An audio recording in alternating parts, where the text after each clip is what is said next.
No, not again. Welcome to Feed Me Formats, the new digital entertainment show, starring me, Bart Frank. Starring. And featuring me, Alex Kepner. This is the podcast where we rank burgers, we do new original formats, and then we talk some shop at the end. And if you hadn't noticed, we had a note of our last podcast. We needed more energy. Energy! So here we go. Let's see how long this lasts. Right, Tia Drake, hit me with those 3 words. Do you want the theme for that? Oh, fucking hell, Tia. You're dragging the energy out of it already. I'm so sorry. That might be for the best. Oh. Right. Whew. Let's just now. We're happy with that intro? Yes. Yeah. You don't need to check you're happy with the intro. I just want to check. Well, let's just settle in. Keep the energy. Cool. But, like, turn it down a bit. It's a bit chaotic. Half a notch. Dial it. Half a notch. No, not too much. I'm getting half a notch down. I'm getting 2 notches up. I think I'll meet in the middle. I'm going up a notch. here we are. This is going to be painful. The theme is wellness. Producer T. Producer T, I like I should have that. done that. I wouldn't have got it wrong. All right, wellness. Ooh, Yeah. Very calm and zen. That's just As I'm feeling right now. if you couldn't tell from the intro. Bring out the burgers. Look, we got box burgers Oh, again. Bougie box Bronson. burgers. Ooh, that's Bronson's quite a fun name. Burgers. These are the notorious burgers from Bronson's Burgers. So they're 2 dry aged patties, double American cheese, chipotle mayo, garlic aioli, Yep. gherkins, Bronson sauce, all in a brioche bun. Sounds like quite a big burger. It's a delish. Oh, I'm looking forward to this race that we're going to do. Choose a race. Okay, fine. I'm actually going to try and race you today. What? I'm probably going to come Oh up with God, I terrible can no, imagine ideas. you just hot- like being no. sick halfway through. No, because we need a hit show after last episode. Yeah, we failed. We It failed. was our first failure. First failure. Tia, hit us with our 3 words. Astrology, Yep. therapist, Yep. summit. Sounds like a fucking boring conference. Oh, and it's all in the theme of wellness. Fuck me, we're making it harder for ourselves, aren't we? No, I've got it. Okay, right. Anyway, That's why you have the time. that's why we're just going to enjoy a slow eat your burger. burger. Right, Tia, today I want you to count us down because Oh, it's I right. am... Oh, okay. Past the parcel. Hang on, I haven't even got into it. Whoa, it's quite heavy. Oh my lord. It looks Wait, we don't- really good. Wow, that looks That so actually good. this is our best looking. I'm jealous. Yeah, that is a good... It's our best that's a looking sexy- burger. Sexy burger. Whoa. Okay. All right, 3, We're not 2. racing. Well, you don't need to race. I'm going to try and keep up with you. Okay. You just eat Oh, at normal okay. pace. All right. Yeah. So I'm not counting down. Well, then. count down. Oh, 3, 2, 1, go. Quite saucy. That's the Bronson sauce.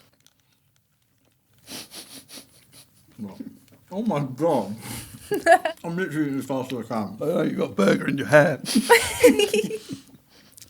Reckon I can beat you still. I'm flying through this. Like, Your issue is, right, you talk too much. I've been saying that for years. Yeah, I think I'll do the eating and then I'll do the thinking. Yeah. That's smart. Have you got the burger out your hair yet? no, I don't. Is it that- actual burger? Yeah, like a chunk of meat. Oh, it's the old meat hair. God, it sounds like you're struggling. Sounds like a washing machine. Yeah, don't forget the energy bar. Oh, that's going to make me sick. Have you got a Energy! Oh my god, he's back. Have I you got a hit show? show? I think we're going to need to work on it together. Okay. Have you got a hit show? Yes. Can you go first, please? And then Okay. I can just say, oh yeah, no, I had the same idea. Right. Making a lot of noise. Yeah, I feel like I'm a little bit unwell. Show me your hit. So this is a wellness journey. Mm-hmm. Each episode we get a famous face. They are paired with a therapist who specialises in astrology. And we are going globally we're taking them up to the highest mountains together on a journey of discovery as they spend time in these adverse conditions, finding deep things about themselves, what really makes them tick, who they really are. What was that? Snapped a bit off my Okay. Carry on, sorry. Quite distracting. I got that word wrong. I think that was the end of it, but it sort of tailed off because of the distraction. I think I like that one.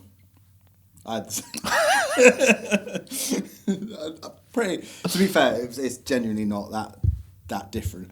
I decided not to do mountain because I thought mountain was a bit too obvious with the word summit, and I thought you'd do mountain. So I used summit. They have to summit their own personal mountains, which is all to do with... I thought you weren't doing mountains.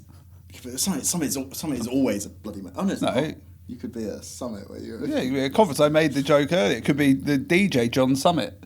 My idea was we bring on a famous person, similar to yours. Yeah. They are with a therapist, Similar to yours. Very difficult to not have a therapist in this. And the person is trying to tackle their own internal mountains that they have to summit with the help of the therapist. And they use... I didn't want to use astrology in the therapy because We could send them to space with Jeff Bezos. but that's not astrology. With Katy Perry. Well, they could go to look for their star signs. That's where they're from. No, actually, do you know what? It's rather than it's that they spend a night outdoors camping in the open air with a therapist, looking at the stars, reading the star signs because they are actually the shapes of the planets and all that shapes in the sky, and using astrology in that way. But then they're having a deep, meaningful conversation, but it's shot across a 6-hour period through the night. These are all quite boring ideas. I think it needs to be like a dating show. Lovers. Okay, Let's should take- we set the timer? It's on a wellness theme. 3, 2, 1, go. Right, let's get into development mode. Development mode. So wellness theme. That's so important. That's why I think they need to be on the mountain. The mountain's what makes it interesting. I prefer your one. I actually think putting them out on a mountain is a better idea. I like... Can John Summit be DJing at the top of the mountain? That's probably more of a play on words than a good YouTube idea. They have to go visit the No, summit. I think doing a... how can we get astrology in an interesting way? Well, it's... Or in a tenuous way that we don't Will the have to use. fans be cross if we say it's all nonsense? Well, it is all nonsense. No. Controversial. Is that controversial? Do you believe in astrology? Nah. But there are a lot of people who Yeah. do. A lot of stupid people out there. I Very agree. strongly. Going back to that, that's why I suddenly shouted about dating, because that's where the astrology bit is sort of relevant Yes. to pairing people up. There's the sort of personalities and all of that side of it, and there could just be a therapist there. And wellness, I mean, a happy relationship, that's good for you. I think finding love is really the hunt for wellness, isn't it? Because I often call those dating shows a wellness hunt. I think, have you actually... It is if you're outdoors with a therapist looking at your star Yeah. sign. That's as wellness as a dating show you're ever going to get. Do you know what? I am on board with that. So are they on a mountain? Where's the mountain? Yeah, they've got to summit the mountain. That's their journey of discovery and wellness, and in a sanctuary. Okay, it feels feeling a little complicated at the moment. So 2 people walking up a mountain with a therapist. What's complicated? And they've just met. Maybe 3 of them are walking. how are they paired up? by the star signs? Yes. Or is it? Is it a summit? As in, it's lots of people in a room, and they try out all the different star signs. Right, I want to be with. Compatibles. A compatibility test. Ooh, quite interesting. I wonder if that could all happen. I feel like the Well, hang on. astrology- Okay, this is okay. You're on your journey. It's a wellness journey with a couple to try and make their relationship stronger, or any 2 people. But maybe we do keep a celeb in it, so it's a bit more. It's got a little bit of something about it. Celeb plus their other person, And as they go up the summit to summit this mountain, they're joined along the way by different people, a therapist to help them talk through problems, an astrology expert to tell them how they're connected and what they need to look out for in terms of, you're a bit more feisty in the morning and he's a little bit more sleepy in the evening. I don't like it. Whatever they say. I think, maybe they need drugs. Maybe they need like ayahuasca or mushrooms or something on this journey. Is that allowed? Can you do that on YouTube? Well, a summit could be of anything. It could be of a small hill, so we could just have them like camped somewhere. That wasn't really the issue. The issue was drug taking You have on 1 YouTube. minute left. I mean, you could do it on. Yeah, I think it's fine because you can do it on telly. Like you do. There's been shows about ayahuasca and all that sort of stuff. Taking mushrooms. Yeah, I think it depends if you maybe just do it somewhere. You got to do it somewhere where it's legal, I presume. Yeah, where there's also a mountain. America, probably. Is Or it America? or a hill. A large hill. You could summit a hill. All right, so This makes it a bit more boring. it's a journey of discovery Oh, it is. where you get a couple are taken I don't think or it's led or individual.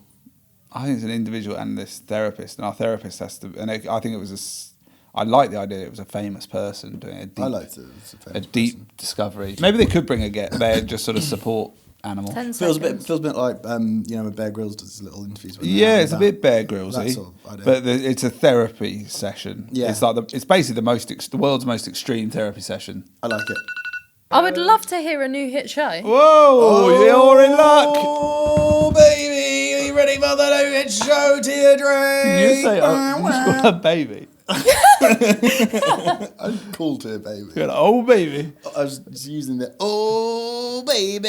We're ready for a new hit show. Okay. I have the absolute pleasure of introducing you to my creative director, The one and only. the one and Amazing. only, Monsieur Frank. Monsieur. Très bien. Bonjour, Tia. Ça va? Yeah, good. Are you ready to be blown away? Yeah. Welcome to the most extreme therapy sessions.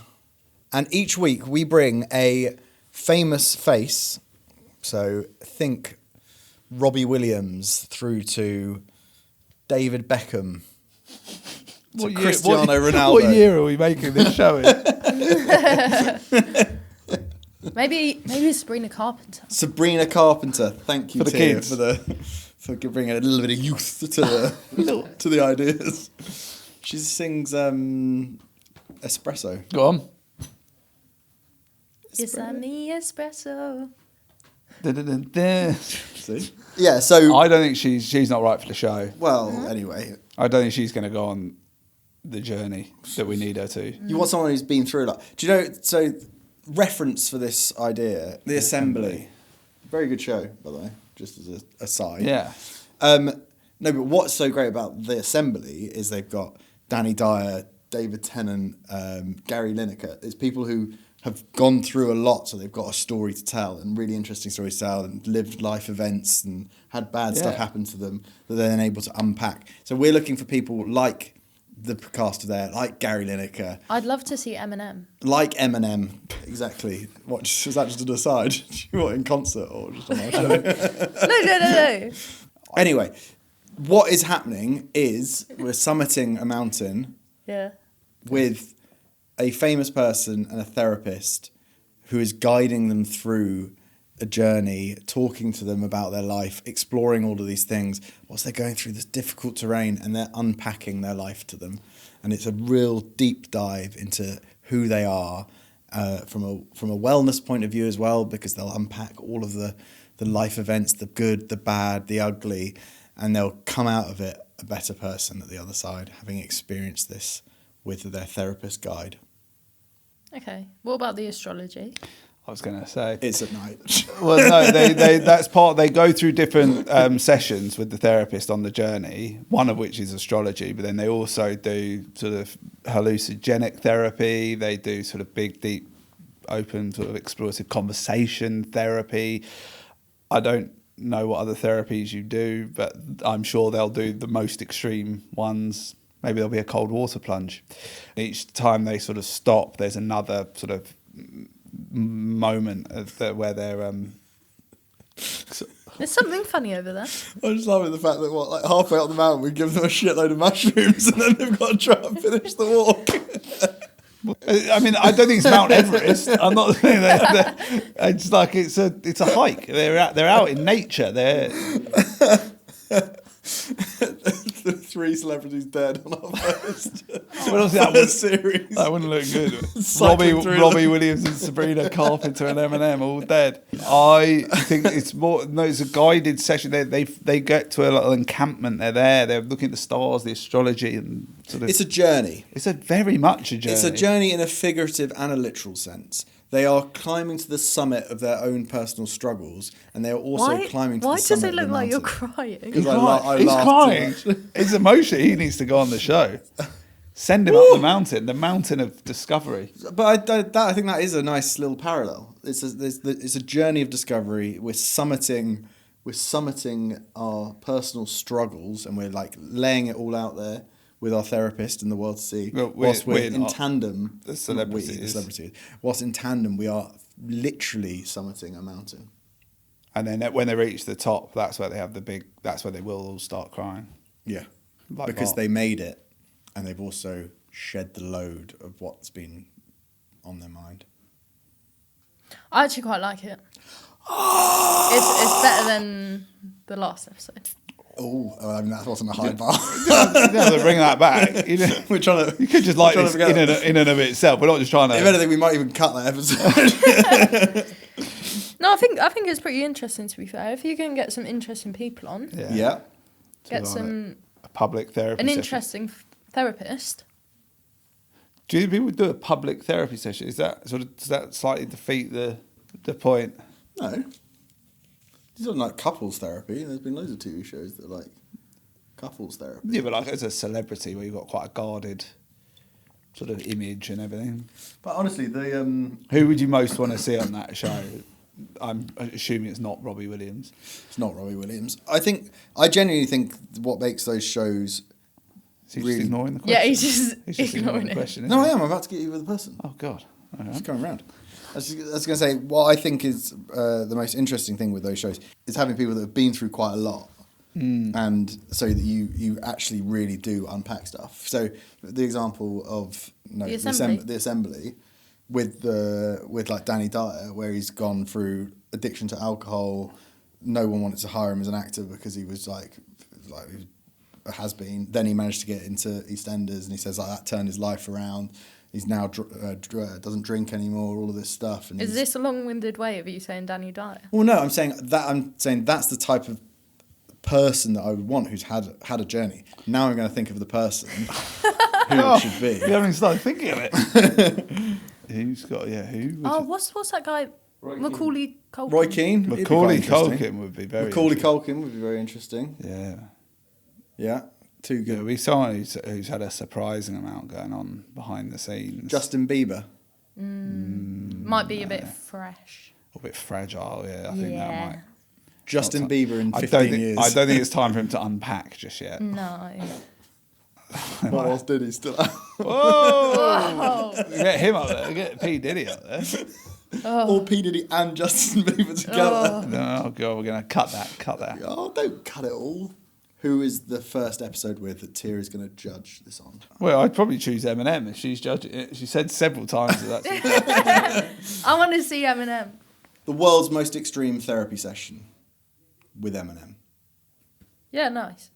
I did say I'd watch it like 10 minutes ago. You actually just said you preferred it to the other one. You didn't explicitly say. You didn't say it's a certified Drake hit. YouTube format. Yeah, I'd watch it. I think it's interesting. Don't sound too excited. I think we need a stamp saying certified Drake banger. Yeah, we want Drake holding a little animation of Drake, the rapper. Holding a sausage, saying certified Drake banger. Certified Drake banger. So we won. Yeah. Oh, we avoided the forfeit. Congratulations. Okay. Right, Tia Drake. Let's rank some burgers. Oh, shit. Oh, yeah, I forgot about that. So your Bronson's burgers, Mm-hmm. Yeah. how were they? So ratings. If we do it They with, were, do you want to know the price of them? Oh, yeah, Yeah. go on. Give us all the deets. They were £11.45. Oh, each. that's more expensive than last week's. I've heard beef's more expensive than chicken. But do you want anything you want to say? I think it's the most attractive burger we've eaten so far. You don't? No, it was. Yeah, the yeah, most no, attractive. definitely. I had strong feelings for it. It was also probably the tastiest burger. 3, 2, 1, 8.2. Oh, look at you, so cheap. I love it when they're That similar. Oh, don't touch me. You held my hand last time round. I'll go to your rating. I'm always a bit higher, so Yeah. I like to leave room for the better stuff anyway. Cool. Excellent. So it's an 8.2 Certified. That was really low. Let's keep it moving. Let's move on to your juicy takes. My juiciest of take. This one is potentially dripping. That is disgusting. Creator fatigue is real, and the branded entertainment is marketing's solution. Explain what that means, please. Oh, it's catchy, but I don't know what you mean. Obviously, the creator economy is booming, has been booming, growing. It's become official. Yeah. It's been sort of people pushing for official recognition. Recognition. Yeah, Recognition in from sort of government and governing bodies. But I think brands spending money on influencers and influencer campaigns, I think largely the ineffective ones, there's a lot of money going into it, and actually they have nothing at the end of it. If they come out with old school, so we go back to old school advertising, they could create a great campaign with characters. It could be the meerkat. They own that. They've got something that they've created. Influencer campaigns, yes, some of them can be super effective. You reach an audience and it can be organic for social. But after you've paid, it's gone. There's nothing there. And so my juicy take is branded entertainment is what's going to be the antidote to this, which is brands commissioning, producing their own content, growing their own channel with actual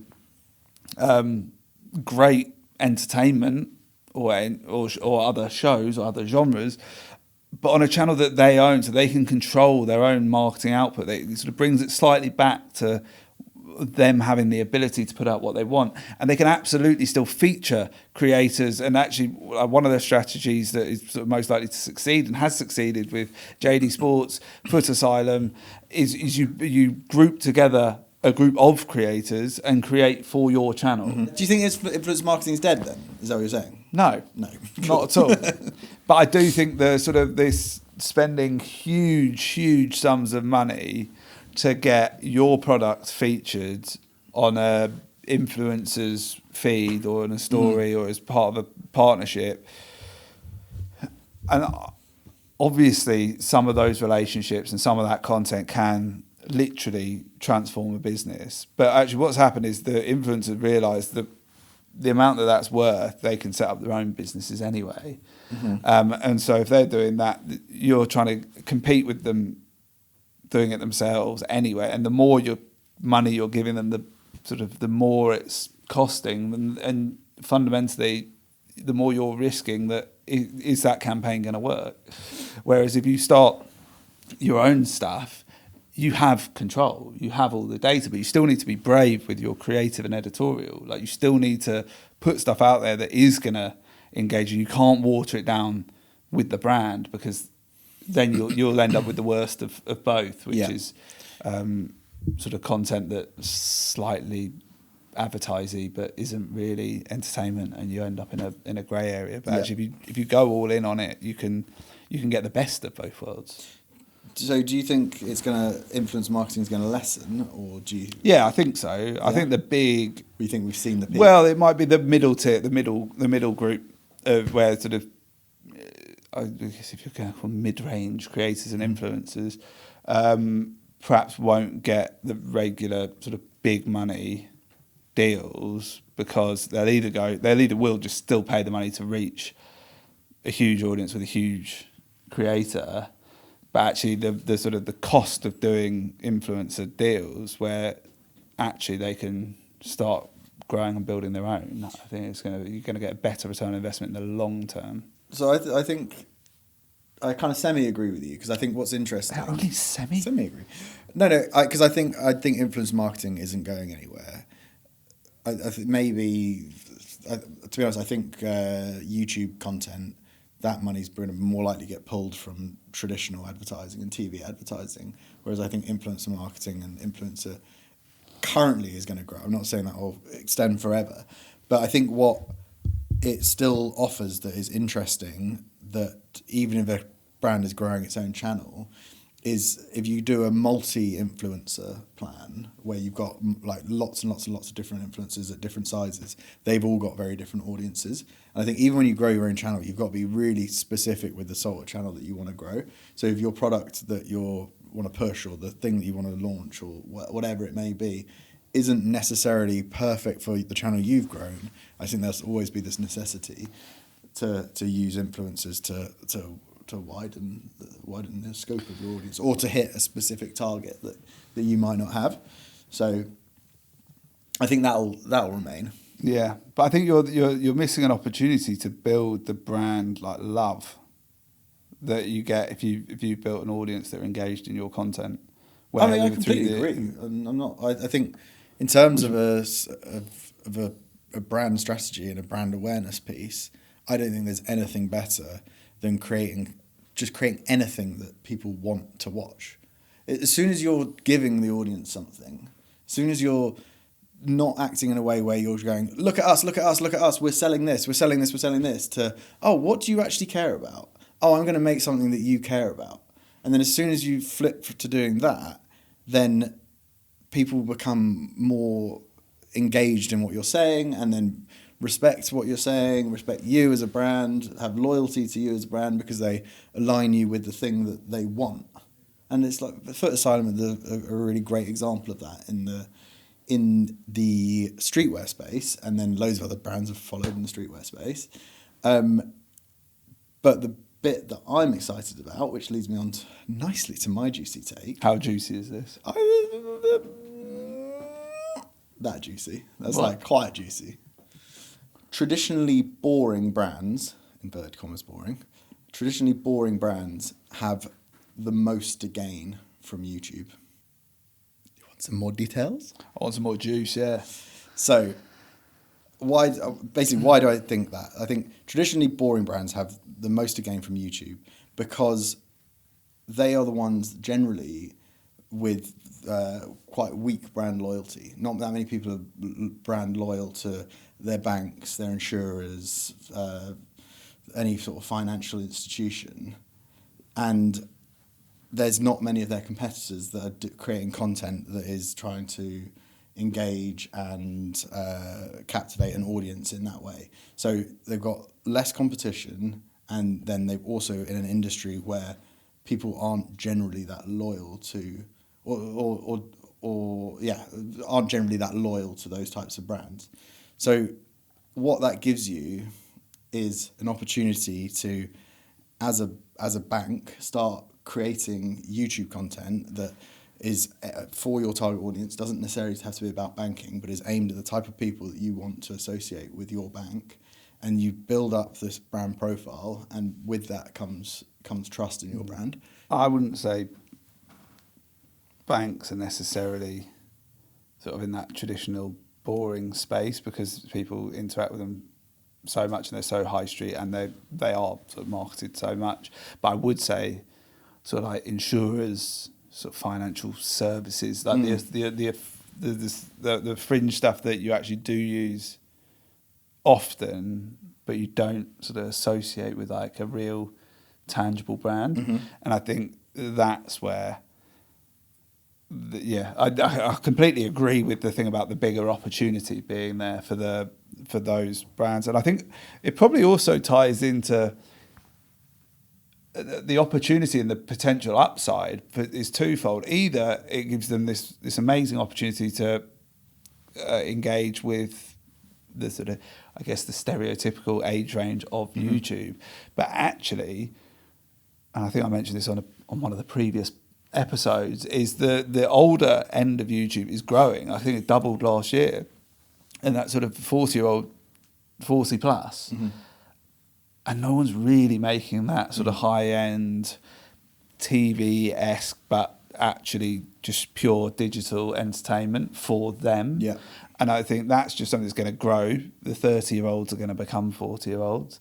That's what Tends to happen. That is what happens.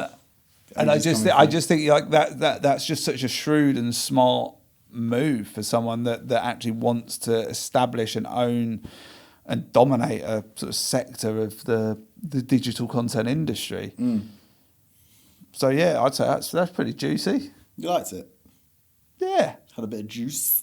Yeah, well, I mean, because you call them boring brands because... Well, you did. Well, but I very much call them boring because it's in inverted commas, because just because you're in that sector, because you're in one of those traditional sectors, not traditional, but because you're in a finance or insurance sector, that doesn't mean you have to be boring.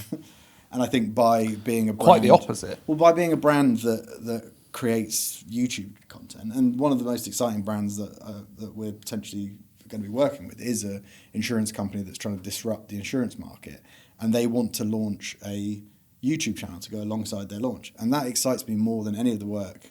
I love the work that we do with Red Bull, Boohoo Man, Channel 4, but that's almost easy to do because they already have a brand loyalty and an audience that's engaged and used to that type of content, and it's like it works with the type of influencers that are in that space.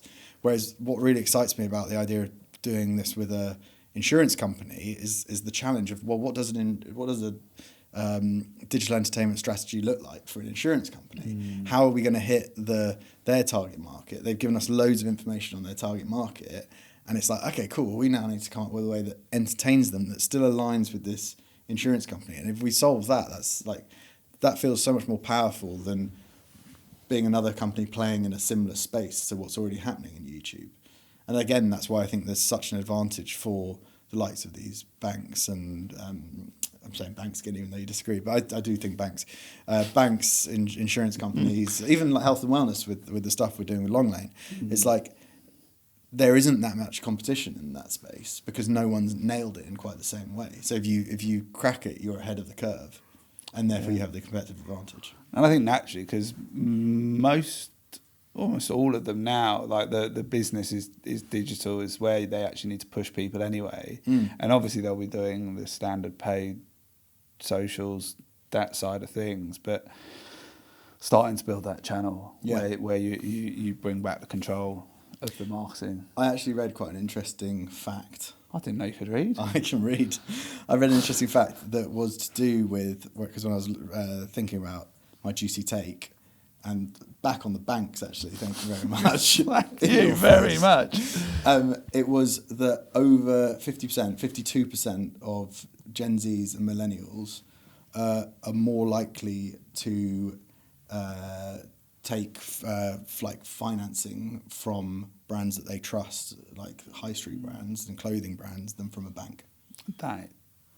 Which, considering you've actually said something very interesting. Yeah, well, considering that is not their slice of the pie, and it's just because it's the brand they recognise, they're more likely to click the buy now, pay later from a Boohoo or from wherever than they are to go to a bank and be like, oh, I need to draw a loan. Even though the rate they would get if they went via the bank would be significantly better, most likely, if they could get a loan. Where did you read that? In the newspaper. The broadsheet. Financial Times. To finish on that point, that's why there's this sort of this gap, particularly in younger audiences, they have very little brand loyalty to any of these sort of businesses that they consider, oh yeah, I need to use that because it looks after, I have to keep my money there, or insurance is a necessary evil if I have a house or I have a car or I have whatever. But you're not loyal to the brand because you know them. So I think there's a real opportunity for disruptor brands in those spaces to actually generate brand loyalty by doing a big brand awareness play by launching YouTube channels. Equally an opportunity for the legacy brands who are ready to, or who know that they need to sort of freshen things up again, and sort of move, either attract a younger audience or find a way to differentiate themselves if they're in a crowded marketplace or if they're being challenged by a disruptor. I agree. I think the reason it's easier for the disruptors is because they are new and they're already thinking in a slightly different way. It's very difficult for the big ship of an old sort of old head in the space to try and turn as quick as that. The reason Blockbuster went out of business and didn't become Netflix. I don't think they tried to turn. They said we're not turning. They were like the Titanic. They were down with that shit. They said it will never work. It will never work. It's been a pleasure sharing the sofa with you once again. I feel like every time we sit together, you move further and further away from me. Well, you've been shouting. You've been shouting. I'm reaching out to talk. Tune in next time for more hot, juicy takes and cold burgers. Feed me formats. See ya. Bye.